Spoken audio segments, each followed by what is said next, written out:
नमस्कार विद्यार्थी मित्रांनो, तुमचं स्वागत आहे जय हिंद पाठशाला या यूट्यूब चॅनलमध्ये।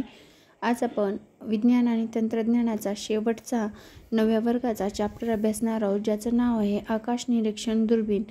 चला तर मग सुरुवात करूया आजच्या व्हिडिओला। तत्पूर्वी जर तुम्ही आमच्या चॅनलवर नवीन असाल तर चॅनलला सबस्क्राईब करा, जास्तीत जास्त गरजू मित्रांपर्यंत शेअर करा आणि हो आवडल्यास लाईक करायला मात्र विसरू नका।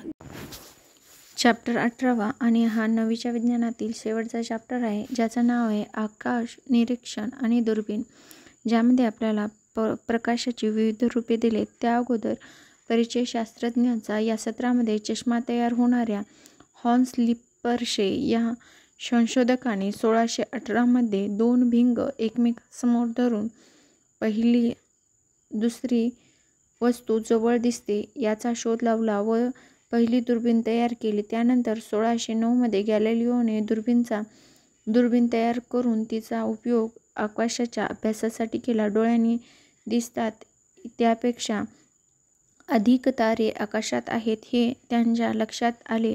दुर्बीणीच्या मदतीने त्याने गुरूचे 4 उपग्रह, सूर्यावरील डाग इत्यादीचा शोध लावला। आता प्रकाशाचे विविध रूपांमध्ये प्रकाश म्हणजे विद्युतचुंबकीय प्रारणे असून तरंगलांबी हा प्रकाशाचा एक गुणधर्म आहे।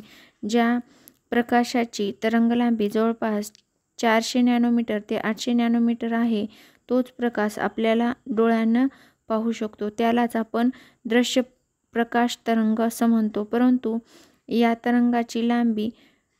तरंगलांबी असलेला प्रकाशही आहे जो आपण पाहू शकत नाही, कारण आपले डोळे त्या किरणासाठी संवेदनशील नाहीत। यासाठी आपण आता काही अभ्यास करू, जसं की रेडिओ लहरी सुमारे 20 सेंटीमीटरहून जास्त असतात, सूक्ष्म लहरी 0.3 मिलीमीटर ते 20 सेंटीमीटर इतक्या असतात, अधोरक्तित लहरी ह्या 800 नॅनोमीटर ते 0.3 नॅनोमीटर असतात। दृश्य प्रकाश किरणे हे 400 नॅनोमीटर ते 800 नॅनोमीटर असतात। अतिनील किरणे हे 300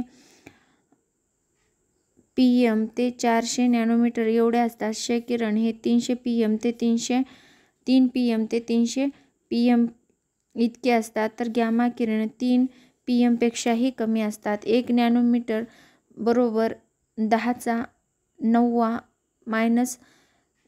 हा मीटर इतका मध्ये मोजला जातो आणि 1 पिकोमीटर म्हणजे 10⁻12 केंद्रक म्हणून मोजला जातो। यामध्ये इम्पॉर्टंट म्हणजे भारतात 2 मीटर व्यास असलेल्या काही दुर्बीण अनेक वर्षापासून कार्यरत आहेत। भारतातील सर्वात मोठी दुर्बीण 3.6 मीटर व्यासाची दुर्बीण आर्यभट्ट प्रेक्षित विज्ञान शोध संस्थान नैनिताल ह्या संस्थेत स्थित आहे। या आकाशातील दृश्य पाहण्याची सर्वात मोठी दुर्बीण आहे। त्यानंतर रेडिओ दुर्बीण। पुण्याजवळ नायगाव येथे ग्लिंट मीटर वेव्ह रेडिओ टेलिस्कोप या नावाने महाकाय रेडिओ दुर्बीण उभारण्यात आलेली आहे।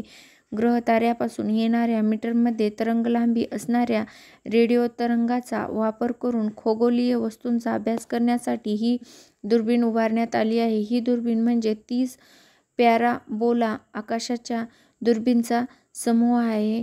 यातील प्रत्येक दुर्बीणीचा व्यास 45 मीटर। या दुर्बीणीला महाकाय दुर्बीण म्हटले जाते।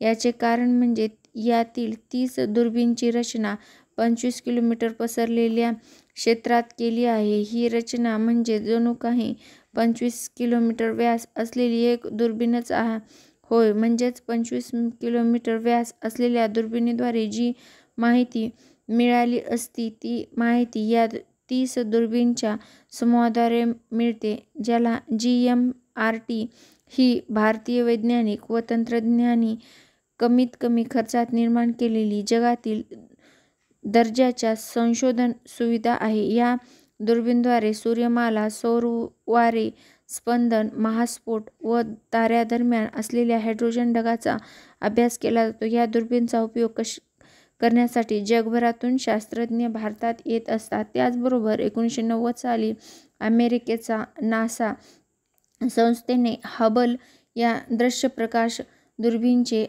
आकाशात प्रक्षेपण केले आणि ही दुर्बीण 94 इंच व्यासाची असून भूपृष्ठापासून 569 किलोमीटर अंतरापासून पृथ्वीभोवती प्रदक्षिणा घालत आहे. अजूनही ही दुर्बीण कार्यरत असून दुर्बीणच्या सहाय्याने केलेल्या निरीक्षणामुळे अनेक महत्त्वाचे शोध लागले आहेत.